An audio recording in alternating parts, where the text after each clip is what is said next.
Hello everyone, welcome to our channel as we start our recap of Homeland. If you want to recap or learn more about shows similar to it, check out our previous videos about Rubicon and Department Q. Before we begin, click like and subscribe to our channel. Now, let's dive right in. CIA agent Carrie Mathison meets with Hassan Ibrahim, who tells her that one of their soldiers has been turned against them. She then tells her mentor, Saul Berenson, that she believes that the traitor was Nicholas Brody, a sniper said to be dead in 2003. He was held captive by al-Qaeda terrorist Abu Nazir, who, although he treated Nicholas well, forced him to kill his partner, Tom Walker, in cold blood. Carrie demanded that they surveil Brody, hoping to find evidence, and was granted 4 weeks of surveillance thanks to Saul. Meanwhile, Brody was mentally suffering from his captivity, forcing him to buy a carpet from a hardware store and pray to Allah. Carrie and her team search for leads about Nazir. One of her agents was killed, forcing them to regroup. Brody's popularity is being tested after his wife Jessica is being pressured by her mother. Luckily, the interview was successful after Brody convinced Dana's mother to give them a chance. Carrie was unable to find evidence about Brody's involvement, forcing her to give up her surveillance. But for Brody, his popularity cost him his family, as he scared them when he shot a deer. Angry and desperate, Jessica aired her grievances to Brody for his actions. He would then meet Carrie on the street, where they bonded over their past experiences. Eventually, Carrie and her team were able to meet the lone survivor, who is actually the guard to Brody's cell. With Brody's help, they're able to obtain an email address of one of their compatriots. Brody was given a chance to meet with his captor, but he caused a fight after he was provoked, leading the guard to kill himself. Soon after, Carrie heard that the CIA was planning to do a polygraph test for everyone, including Brody. Brody would attend a memorial to Tom when one of the Marines revealed to him that Jessica had an affair with his best friend Mike, and when it's time for his test, he passes it. Later on, Carrie and Brody would go to a cabin that her family owns. Their relationship with each other blooms during their stay. Unfortunately, it changed when Brody found out that she spied on him, making her admit that she thought he was a traitor. As he sped off, Saul called Carrie to say that the traitor is Tom Walker, who is apparently alive. Carrie and Saul scrambled to find Tom when his son said he spotted him. They decided to place a wiretap on the Walker's phone, hoping to trace their call. Tom called, and the FBI attempted to arrest him, but he managed to escape through a mosque. Carrie arrives and tells Brody about Tom, causing him to renounce Nazir as his friend. It was revealed that Brody taught Nazir's son, Isa, and that he grew close to him. Unfortunately, Isa died in a school bombing, and Nazir pins the blame on Vice President Walden. Later on, the team discovers that Tom's handler was a Saudi diplomat named Mansour al-Zahrani. After Carrie visits the mosque's imam, Brody was captured by Nazir's men, and Nazir video calls him, demanding that he join his cause. After their conversation, Brody accepts his mission and rejoins the terrorist cell. Meanwhile, Carrie and Saul manage to find al-Zahrani, demanding that he help them. He was hesitant to help them until Carrie threatened to deport his daughter. He accepts and meets with Walker, who turns out to be his body double. Then, an explosion erupts, killing 3 people, causing Carrie to suffer a concussion. At the hospital, she and Saul saw the news that Brody is running for the House of Representatives, with support from his family and Walden. After a week, Carrie becomes a manic person, as her sister Maggie reveals to Saul that Carrie suffers from bipolar disorder. In her manic state, she starts writing theories about Nazir, where, unbeknownst to them, his inactivity coincides with Isa's death. Meanwhile, Brody and his family visit Gettysburg, as he retrieved an explosive vest from a bomb maker. Then, Carrie's boss, David Estes, discovers Carrie's manic actions and fires her as his scapegoat. Later, Brody attends the summit where many U.S. officials are present. Tom fires his rifle, killing the VP's aide, causing the officials to be placed in a bunker, including Brody. He was ready to blow himself up when his vest malfunctioned. He was able to repair it, but was unable to use it when his daughter Dana convinced him to stop. Months after the attack, Carrie is now an ESL teacher when she receives an invitation to rejoin the CIA. She refuses, but when Saul convinces her to join, she accepts. It was there that a former asset of hers wants to speak to her in Lebanon. Meanwhile, Brody is now a congressman when life at home was at risk due to Dana being bullied for her father's religion. In Lebanon, Carrie meets Fatima Ali, who reveals to her that her husband is meeting Nazir. They're able to find the location and plan to kill them. Unfortunately, the plan failed as only Fatima's husband was killed, and Nazir managed to escape. Later on, Saul finds a memory card revealing it to be Brody's confession. With her report, Carrie returns to the CIA, hoping to be reinstated, only for Estes to deny her reinstatement. She almost kills herself, but decides not to. Meanwhile, the CIA tasks Brody to find the tailor who made his vest. He was able to find him, but was forced to kill him after he had been noisy. Later that night, Saul meets Carrie and shows her Brody's confession. As they watched the video, Carrie and Saul decided to take the opportunity to arrest Brody. They also made sure to never disclose it to anyone except for analyst Peter Quinn. At first, they were successful, but Carrie exposed herself, leaving Saul no choice but to send a team to arrest him. During his interrogation, Quinn was able to unnerve Brody, only for him to deny that he's involved. Angry that Brody won't talk, he stabbed his knife into Brody's hand, leaving Carrie to try her luck. Although unsuccessful, she tried a different approach and managed to convince him to give them information about Nazir. Later on, Carrie and her team learn about the tailor's death, prompting them to find evidence about him. Unfortunately, the forensics team Carrie sent was caught in an ambush. Luckily, Quinn survives but is wounded. Carrie asks Brody if he knows about the ambush, but he denies it. With time running out, Saul visits Eileen Morgan, the wife of one of Abu Nazir's men, to learn more about the ambush. She gives him the information needed in exchange for a better cell. Unfortunately, they got the wrong person, and as Saul returns, she has already killed herself. Later, Carrie and Brody's relationship begins to deteriorate due to his family life and his constant lying. Fortunately, she managed to salvage it and convinced Brody that should they capture Nazir, he would be hailed as a hero. Brody contacted his handler, Roya, and was sent to an unknown location where he was face-to-face with Nazir himself. After 12 hours, Brody returns, revealing Nazir's next plan, to attack a fundraiser hosted by Walden to reunite 300 Spec Ops members with their families. During the event, Roya and her men disguise as reporters and maintained cover. Then, a terrorist group arrives to replace their van's car batteries with bombs. Then, the CIA sent a strike team who were able to successfully capture the terrorists. Unfortunately, they're unable to capture Nazir. While the operation was successful, Carrie was captured by Nazir, forcing Brody to do his bidding. He orders him to find Walden's pacemaker number so they can use it to kill him. Meanwhile, Saul discovers Quinn's reason for joining their team. He's ordered by Estes to kill Brody to cover up his involvement with Issa's death. Brody finds the number and sends it to Nazir. With this knowledge, Walden suffers a heart attack as Brody watches his death. With Brody's task finished, Carrie was set free but tried to find Nazir. Unfortunately, he escaped when the TAC teams arrived. Meanwhile, Estes fires Saul due to his suspicions about Quinn. Later, Carrie discovers a hollow floor, believing it to be Nazir's escape route. Nazir revealed himself and was about to kill Carrie when the TAC teams arrived and shot him dead. Later on, Carrie and Brody spend the night, finally glad that Nazir is dead. Then, when Brody starts his prayers, Quinn is ready to shoot him, but decides not to. Later on, Carrie and Brody decided to continue their relationship as they sneaked into Saul's office. Then, an explosion destroys the CIA's building, killing almost everyone, including Estes. She accuses Brody of masterminding the attack, but Brody convinces her that it was all Nazir's plan. Suddenly, Al-Qaeda admits that they're responsible for the attack and frames Brody by releasing his confession video. They plan to run towards Canada, but Carrie decides to stay behind as she promised Brody to clear his name. 2 months after the attack, Carrie is being put on trial regarding her involvement with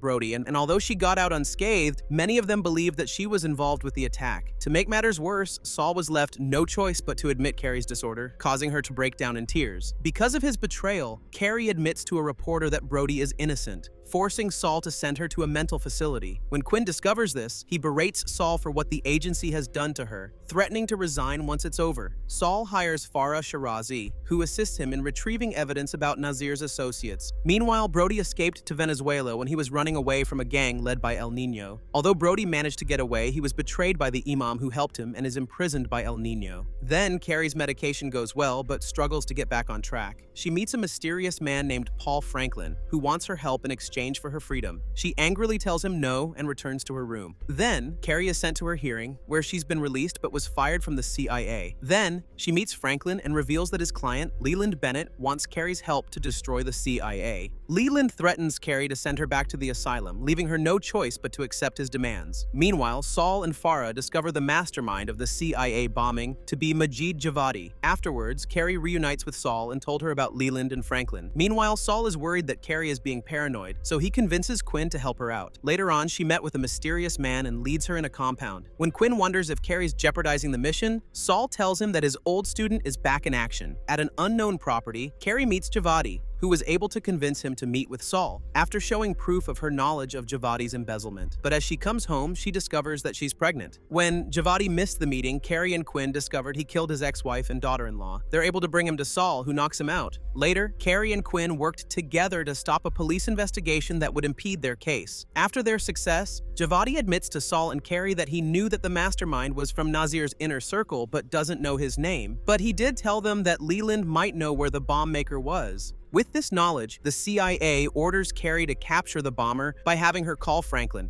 to say that the bomber is jeopardized. But when Carrie saw Franklin with a silencer, she tried to stop him, leaving Quinn to shoot her arm. While Carrie is treated, she is angry that Franklin killed the bomber. Meanwhile, Saul finds Brody, who ended up becoming a drug addict. After saving Brody, Saul offers him another chance at redemption, only for him to say that he had enough. Saul tells Carrie of his plan to send Brody to Iran to assassinate the leader of the Revolutionary Guard so Javadi can take his place as as their mole. And as they meet, Carrie convinces Brody to accept the mission. Upon arrival in Iraq, Brody is being escorted near the border, but ends up in total failure as the group encounters problems, from Kurdish police to a landmine. Brody and the remaining soldier were captured by the army. Javadi arrives and kills the soldier but releases Brody. After his release, Brody becomes a local celebrity in Iran due to his actions in the US. Carrie also arrives in Iran so she can monitor Brody with her team. Meanwhile, Javadi meets with Majid Akbari, the leader of the IRGC, as they talk about propaganda. Later on, Brody was able to meet with Akbari, discovering his connection with Nazir. Brody knocks out Akbari and smothers him to death. Then, Brody returns to the safe house where Carrie tells him that she's pregnant with his baby. Unfortunately, Saul was betrayed, forcing him to bring Carrie back home and leaving Brody behind. Brody was publicly hanged, causing Carrie terrible grief. 4 months later, Carrie is continuing her pregnancy and has been promoted to station chief, and Saul is fired from the CIA. Months passed as Carrie enjoyed her status as station chief at Kabul. She was nicknamed the Drone Queen for her successful drone missions. Unfortunately, one of her missions cost innocent lives, earning the ire of the Afghan people. She and Quinn confronts its station chief Sandy Bachman for what happened when they got caught in a mob. Quinn saves Carrie, but Sandy gets stomped to death. 2 days later, she and Quinn return home to discuss the aftermath of Pakistan. She also returns home and is struggling with her role as a mother. Later on, she discovers that Sandy was leaking classified intel in exchange for the terrorist's location, with Director Lockhart overlooking it. She uses this information to blackmail Lockhart into becoming the new director of Islamabad, as she apologizes to her baby daughter, Franny, for leaving her again. Upon her arrival in Pakistan, Carrie meets her new team, who try to figure out Sandy's death. Meanwhile, Quinn is guilty of letting his friend die, contemplating whether he has fallen in love with Carrie. Later on, Carrie meets Ayan, a medical student who released the video of Sandy's death. Carrie gives him her card if he needs help. Carrie begins her search for the man in the video when CIA agent John Redmond tells her that her target, Farhad Ghazi, is found in another database. She meets Ayan, who shows him Farhad's photo, causing him to cry that he's the man who threatened him. They're able to keep Ayan safe and promise him to be sent to London for safekeeping. They also discovered that Haitham Haqqani, a prominent Taliban leader, is alive. Meanwhile, Carrie tries to pry information from Ayan, revealing that his uncle Haqqani is sick, forcing him to bring medicine to him. At the airport, Saul sees Ghazi and attempts to catch him. Unfortunately, it was a trap as a needle was stuck in his neck, knocking him out. Later, Carrie and Ayan laid their plan out for his escape when he suggested calling for his uncle. She accepted, and Ayan was able to lead them to his uncle. Unfortunately, Haqqani has Saul hostage and killed his nephew in cold blood. Carrie tries to kill him, but Quinn stops her before she risks killing Saul. The team plans to find Haqqani, but they made a grave mistake. They thought he would be in a hospital when he's in his hometown. Haqqani brings Saul to his home and warns everyone not hurt him. Meanwhile, Carrie spirals into paranoia, leading her to see Brody in a delusion, who is actually her bodyguard Asar. Meanwhile, Haqqani sends a video to the team demanding the release of hostages in exchange for Saul. Luckily for him, Saul managed to escape and found refuge away from the terrorist. He was able to reach Carrie, but she betrayed him to the Taliban, all to ensure that the hostage exchange pushed through. During the exchange, it was successful as Saul is free from Haqqani. Unfortunately, it was a trap as Haqqani and his men attacked the US embassy, forcing Carrie and Saul on the run. The embassy is under attack as Haqqani and his men search for information regarding the CIA's operatives, as Lockhart and the rest of the staff seal themselves in a vault. Haqqani starts killing hostages, and with no choice, Lockhart gave them the list of operatives before Haqqani killed Farah. After the shootout, Quinn is determined to find Haqqani as Carrie promises to Saul that she'll be careful. Quinn was able to find Haqqani's location and plans to kill him, but then a demonstration was formed by Ayan's classmates, calling for Haqqani's justice. Carrie also arrived to find him, but as she was about to pull the trigger, Asar stopped her from shooting him. Soon afterwards, Carrie returns to the US because her father has passed away. During the funeral reception, she meets Quinn again, who tells her that he also gave up searching for Haqqani, making Carrie say the same. After the funeral, she starts to pack up her things and calls Quinn, but is met with voicemail. She then visits Adal, who tells her that Quinn is in Syria. With 4 seasons done, we're halfway there to the 4 remaining seasons. Always remember to like, share, and subscribe as every action counts. Now, onto the program. 2 years later, Carrie is living in Berlin alongside Franny and her new boyfriend, Jonas Hollander, away from the CIA. Then, her boss, Otto Düring, wants her to join him in his mission to visit Lebanon. She refuses, but is forced to come when a follower of Abu Nazir, al-Amin, forces her to come with him as revenge. Meanwhile, Saul is forced to deal with a hacker who downloaded sensitive CIA files. At the Syria-Lebanon border, Otto visits the camp and declares to donate $10 billion for the refugees. Unfortunately, a suicide bomber got inside, forcing Carrie and Otto's team to flee. At the airport, Carrie discovers that someone wants her dead, forcing her to get to the bottom of this. Meanwhile, Quinn returns from Syria, with his current task being to assassinate specific targets. Back in Berlin, Carrie and Jonas say goodbye to Franny to protect her. They work together to figure out who is after her, but couldn't find a clue. Later, Carrie sees a suspicious man in the woods and shoots him, not knowing it was Quinn, who knocked her out. Carrie wakes up and reunites with Quinn, who explains to her that she's on a death list. She asks him how she ended up on the list, revealing that Saul is the one. When they leave, they are ambushed by a man who injures Quinn. Luckily, Carrie saved him and managed to get a photo of their assailant. With Quinn injured, Carrie and Jonas patched him up in his apartment. Fed up with the constant danger, Jonas demands that Carrie end it once and for all. She then meets up with Laura to learn about the hacked files, but they were sold to Russian intelligence. Laura tells her that they might have a digital copy of the files on the CIA's servers. After getting shot, Quinn thinks of killing himself, but he's saved by a Muslim doctor. He stayed in his house until he heard someone planning an attack on Germany from Hajik, a released convict. He thought of killing him, but was convinced not to do so by Bibi, their leader. Meanwhile, Carrie deletes all her files and makes her way to the airport to meet Otto. She hands him a USB drive filled with the files and tells him what to do next. Carrie proceeds to review the documents until she discovers a file where she's been contacted. She told her Iraqi informant, saying that her target, Ahmed Nazari, is alive, whom she thought was dead. She discovered his widow's address in Amsterdam and managed to get there. She got Nazari's laptop and managed to escape before a gunfight ensued. Carrie meets with her old co-worker Allison, where they reminisce about Carrie's first job back in 2005. Nazari has feelings for Allison, convincing her to run away together with $8 million.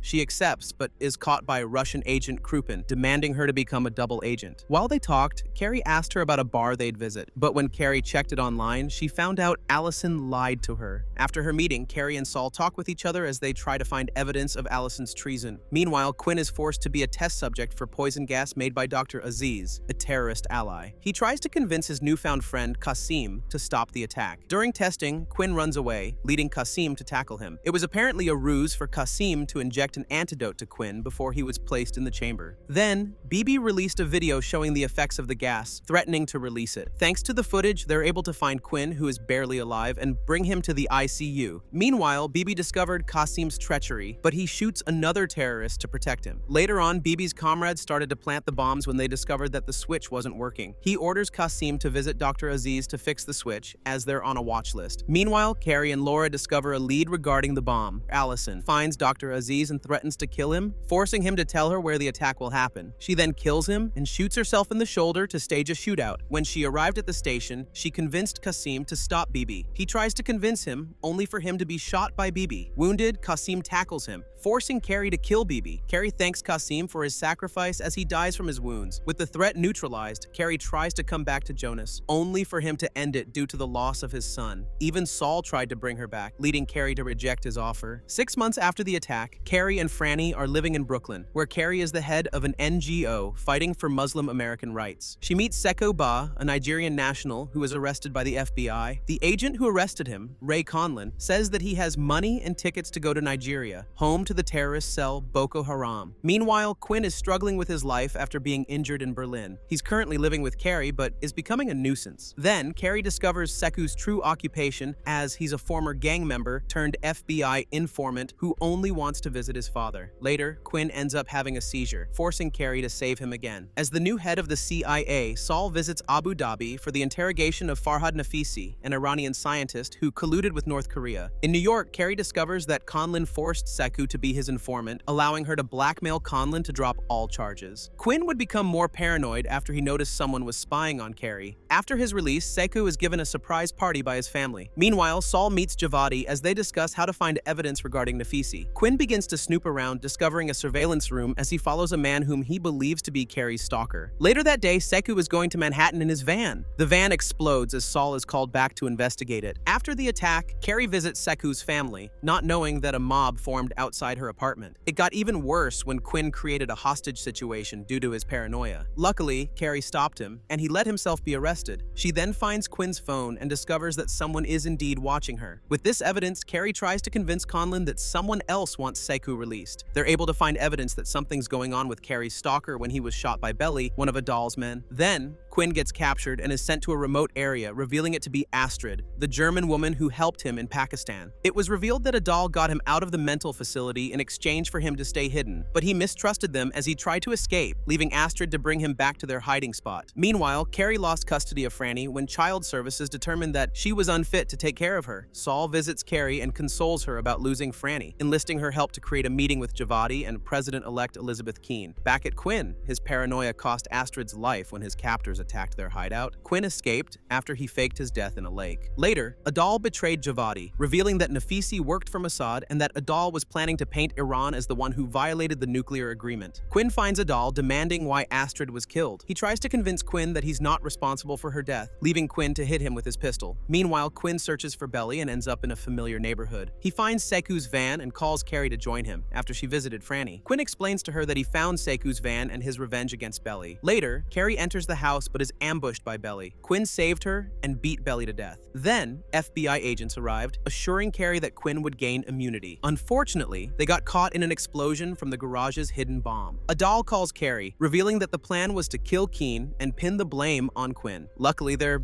able to keep her safe, but Quinn dies due to the wounds he sustained. 1 month later, Keene is inaugurated president, and Carrie works as her liaison. But then, members of various departments were being arrested, including Saul, for their connection to her assassination attempt. Carrie demands answers, but Keene says nothing as she's escorted out of the building.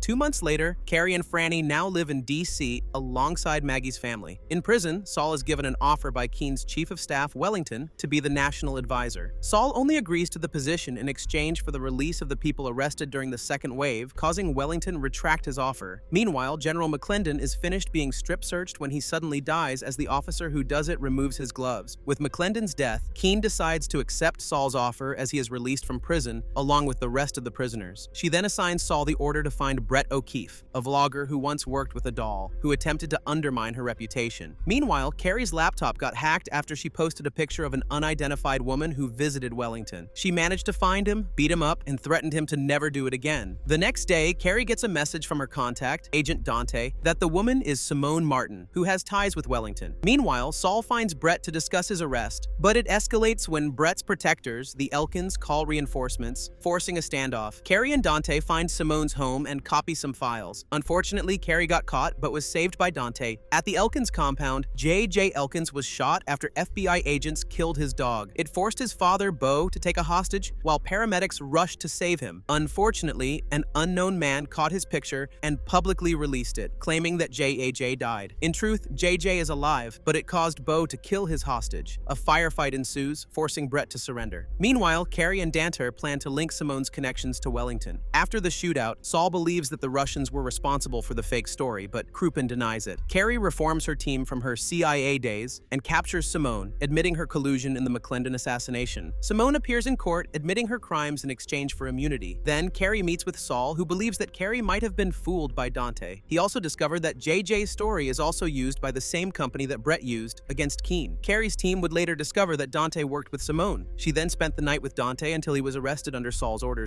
Unfortunately, her work has cost Franny her personal life, leaving her traumatized by her mother's constant absence. Then, Simone was captured by the Russians, revealing that she's in line with them and her boyfriend, Yevgeny Gromov. After Dante is released, he is also poisoned, but Carrie and Saul save him with an antidote. Dante wakes up where Carrie asked him about Simone. He tells her the secret code in order to dissolve their network. Meanwhile, Gromov discovers Dante's collusion with the Americans, forcing him to kill Dante. When Carrie hears about Dante's death, she ends up in psychosis, seeing that it's her fault that he died, and sees the deaths of Brody, Ian, and Quinn. Then, Carrie goes to court as her custody of Franny is being tested. Maggie takes the stand and tells how amazing Carrie was, but admits that she can't be a mother. Carrie accepts defeat, accepting the visitation deal of her daughter. At Dante's funeral, Carrie asks Saul if she can go to Russia to extract Simone, and he accepts. Carrie and Saul arrive in Russia to extract Simone, but it hits a snag when their Spec Ops team is ambushed by armed guards. Carrie tries one more plan by causing dissent between two Russian officials, Yakushin and Mirov to cause some chaos. The plan worked as Carrie managed to convince and extract Simone from the Russians while fooling Gromov that she was Simone. On the run, Carrie managed to stall Gromov until Saul's plane took off. Upon her arrest, she was demanded to confess that Simone is a U.S. operative, but she was met with denial. 7 months later, she was released in a hostage exchange in Estonia. Unfortunately, her captors withheld her medication, turning the once genius agent into a lucid woman. After her captivity, Carrie is sent to Afghanistan, even though she has no memory of what happened. Her mission is to regain the trust of Afghan Vice President Abdul Qadir Ghulam, with the hope of restoring peace. And when she enters Ghulam's office, she sees Gromov. Later, Carrie sees a note about Samira Nouri, who managed to acquire evidence of Ghulam's corruption. With it, she's able to force Ghulam to continue the peace talks. Saul was called by Haqqani to meet him in Peshawar, but Saul was caught in an explosion during the trip. He was brought to Haqqani, who promptly knocked him out. At a bar, Carrie meets Gromov again, who tells her that he sent her the note. At a mosque, Carrie meets Gromov, who reveals that she became intimate with him, as Carrie couldn't remember her stay in Russia. Gromov tells her of her secret, forcing her to lie to her allies that Gromov is being recruited. Saul meets with Haqqani, revealing that there's a traitor among his camp. He exiles his only son, Jalal, and proceeds to make peace with Saul and me. After her success, Carrie is invited by Saul to meet with President Warner and President Daoud in Afghanistan, where they'll end the war with the US. Then, their helicopters were mysteriously destroyed before one of them was shot down by an RPG. With both presidents dead, Carrie believes that the crash might have been an accident. Because of the accident, Ghulam becomes the new president and blames Haqqani for the attack. To avoid the Taliban getting Warner's body, the site is bombed before Max, Carrie's oldest ally, grabs its black box. Unfortunately, Max is captured by Jalal's forces, forcing Carrie to ask for Gromov's help for a favor. Saul discovers Carrie's lies and decides to send her back to the States. She's able to escape thanks to Gromov. Haqqani surrendered himself and was sentenced to death, forcing Carrie and Gromov to find Max. Jalal sends a message to President Hayes telling him that if his father dies, he will kill Max. Unfortunately, Haqqani is executed and Jalal's men kill Max. Because of this, Hayes demands that Jalal be arrested, creating tensions with Pakistan. When Saul orders to get Max's body, Carrie tells him that she can find the helicopter's black box before the soldiers plan to arrest her. She escapes with Gromov. In Pakistan, Carrie and Gromov search for the black box in Kohat's bazaars. They're able to find it and discover that the crash is indeed an accident due to mechanical failure. While Carrie plans to bring it to the US embassy, Gromov sedates her and brings it back to the Russian embassy. Carrie wakes up and tells everything to Saul, prompting him to talk to his Russian counterpart. Unfortunately, they refused, as Carrie finds Gromov, who tells her that the only way Saul gets the box is to reveal Saul's mole within the Kremlin. With no choice, Carrie accepts and gets arrested to be extradited back home. Back home, Carrie is free thanks to Saul, and she asks him who the mole is. Saul tells her it doesn't exist, only to reveal that the mole's name is Anna Pomerantseva, a former teacher who volunteered to be Saul's mole. Unable to find the mole, she calls Gromov, who tells her that he can't make the deal unless she finds the mole or kills Saul instead. Carrie meets Saul and tells him of her deal, as Saul reminds her of the risks of exposing their mole in the Kremlin. Before he tells her to stop, she sedates Saul and plans to kill him through lethal injection. She decided not to and lied to his sister Dorit about his death. She's able to get Anna's identity, prompting Gromov to arrest Anna and fulfill the deal. Luckily, Saul warns Anna, causing her to kill herself. Because of her actions, nuclear war was averted. 2 years later, Carrie lives in Russia with Gromov to avoid being arrested in America. She sends a book to Saul revealing information about a missile system being sold to Iran and Turkey. Saul smiles as Carrie is his new mole in Russia, and that's how Homeland ended. From finding Abu Nazir to being Saul's new mole in Russia, this shows how far she'll go to protect the world and keep it at peace. What are your thoughts on the show? Do you consider it amazing? Do you believe that it deserved its 8 seasons? And most importantly, how do you feel about the overall story? Comment down below so we can know more about your overall feelings. Thank you for watching, and see you in our next recap.